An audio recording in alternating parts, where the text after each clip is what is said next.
we are getting ahead of ourselves. Let's go back to you two. And so the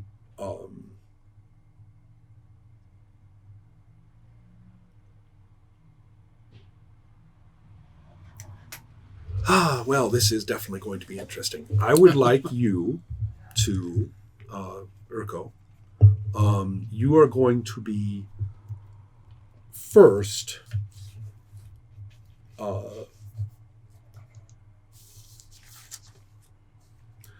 subjecting yourself to the ordinary retrieval of information, right, which is not an opposed role, but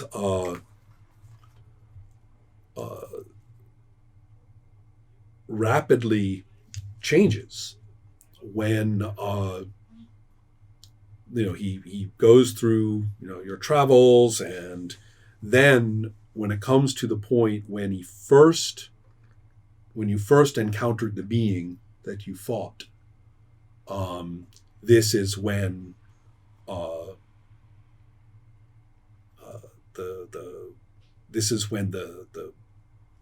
the process becomes very intense. Let's take it all the way through to the point where you will be where you actually are going to internalize the rune, right? Okay. So when he comes to that point, here's where the spell changes and becomes hostile. Because you can see this, that all of a sudden, Urko, who's probably in some kind of a formal submissive posture, right, as the priest is, doing a dramatic sword and sorcery priest sort of gesture, which is also kind of Catholic now that I think about it, is that will change. And Urko is going to be lifted into the air and is going to be convulsing instead. And the rune is the whole rune is just going to suddenly shudder with rune magic. This clearly, some of the initiates scream and grab their heads, and it's clearly something has gone very differently from usual. Because so here's where we are going to see what happens first of all to Urko. Have all of these come back to normal? Oh yes, yeah. Everybody is healed. I'm guessing Spirit Shield doesn't really have any. This is not a spirit attack, no. Yeah. It's just me getting into trouble as usual.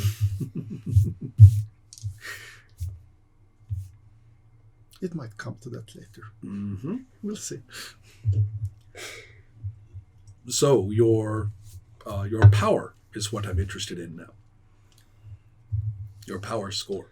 13. 13. Did I get the gnome? Your gnome has not come back yet. Okay. You're basically a computer virus at this point. You have infected the rest of the temple. Yeah. Oh. Wow. Okay. This roll was not enough to do terrible things to you. That's good. But you do know that the spell changed into the kind that would actually rip open your mind and take its contents and leave a blank behind. I'd rather keep it. And although it was going for a specific piece of information, it was not careful about what would come with it. So I was actually going to do intelligence damage to you and drop your intelligence along with the memories. Was my intention, but I rolled too high. Awesome. An 84. So that's what's going on magically through the course of what you're seeing. Are you going to try to fight free of the spell? Yes. Okay. In that case, roll your percentage and see. Ew. 5. 0.5? Yes. Am I free? Yes. Well, this is very dramatic. For the first time in your life, you defy your priest and pull your mind away and keep your knowledge for yourself. Thank you very much. Right. Pure instincts, I think. And and Yulneth lurches back. There's a bang and a crack, and the effect is, it's as though a ball of lightning exploded in the room, which throws everyone around, you included, and and Yulneth basically just falls like a statue falls, just crack. Does he break? He doesn't, but it's a little disturbing because whatever piece of his body hits, that's exactly the place where it stays. It's just crack down that position there. And the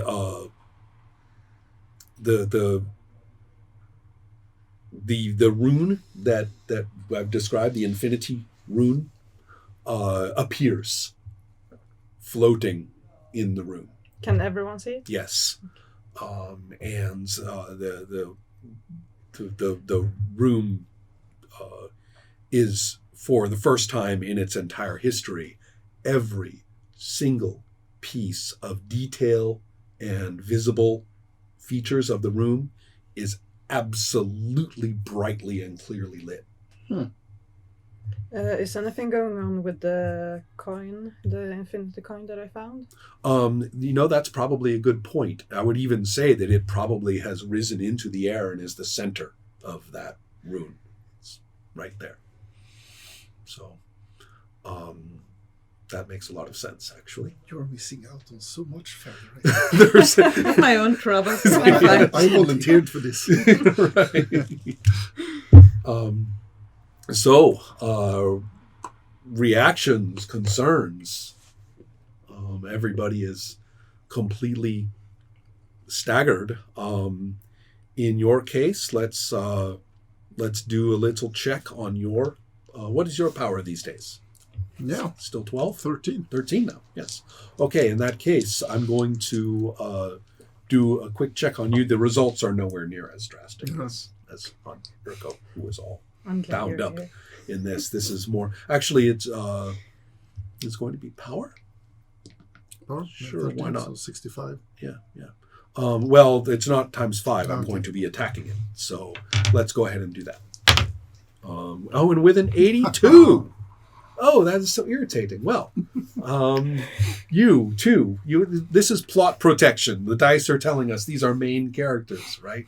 So while everybody else is thrown around in a completely damaging and frightening way, you're able to keep your feet, right? So there's Urko, who's managed to get control of his body and stand effectively, just looking up and seeing you, who also has kept your balance, and the two of you are looking at each other. We're experienced adventurers now. Mm-hmm. We can stay in place. Can probably get you into another temple if you get thrown out of this one. Awesome. Thank you. So, what will the two of you do? Then we will return to all the fun. What will we do? This is all new to me. I have no idea. For my character's sake, this could just be like a normal thing. I kind of having second thoughts that I'm supposed to do this next, but... Okay, so... I'm just going to wait and see what his reaction is, basically.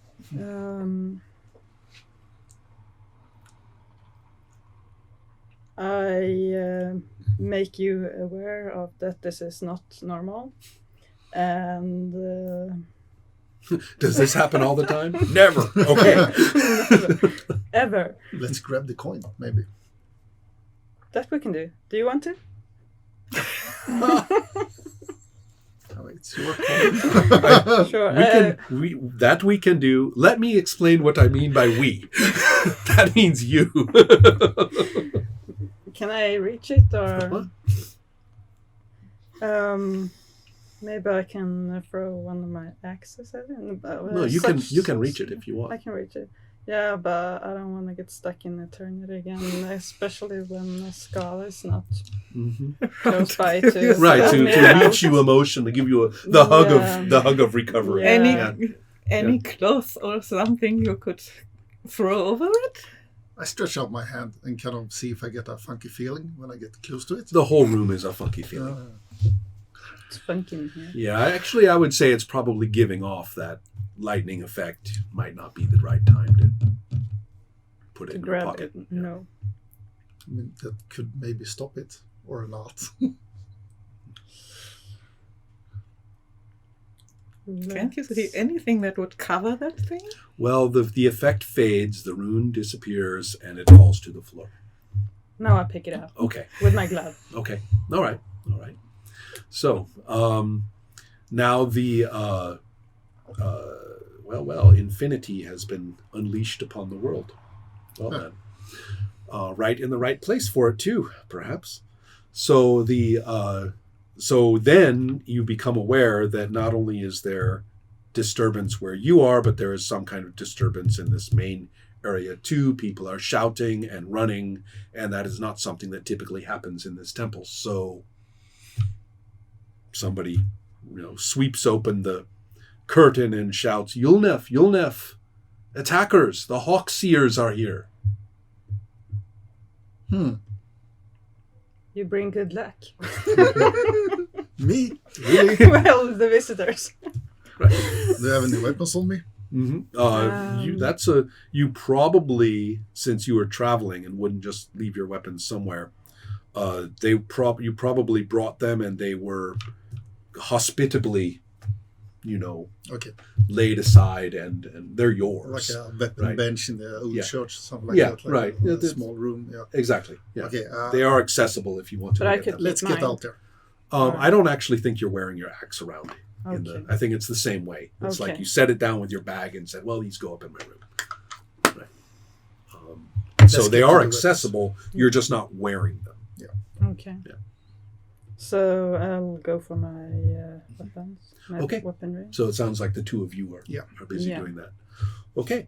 And so outside, this person has introduced himself. Actually, it's not that person. One of the other people on a horse rides in front and shouts that the rune master of the Hawk Seers, Rohir, has arrived, demands audience with the priests, for he brings a great grievance against the buried dead and demands restitution. Can't fight the room master. We do our best. Don't even know you can do.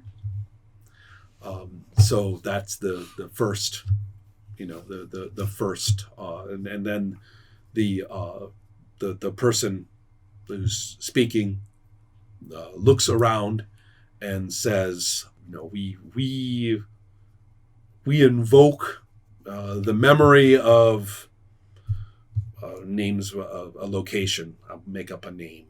I'll look through here and find a name that I'll use as a location. Ah, yes, the Battle of Serrana, in which our Lord, subdued the buried dead and revealed the truth to all. This is one of those myths that the buried dead don't really like to tell. We invoke that battle to the righteousness of Rohir's demands. Basically, they're pulling cult reputation, force of arms, mythological justification for riding into this temple's grounds and making their demand. Then the Rohir speaks, and he doesn't shout, but speaks. It's loud, but he's not openly shouting, and says,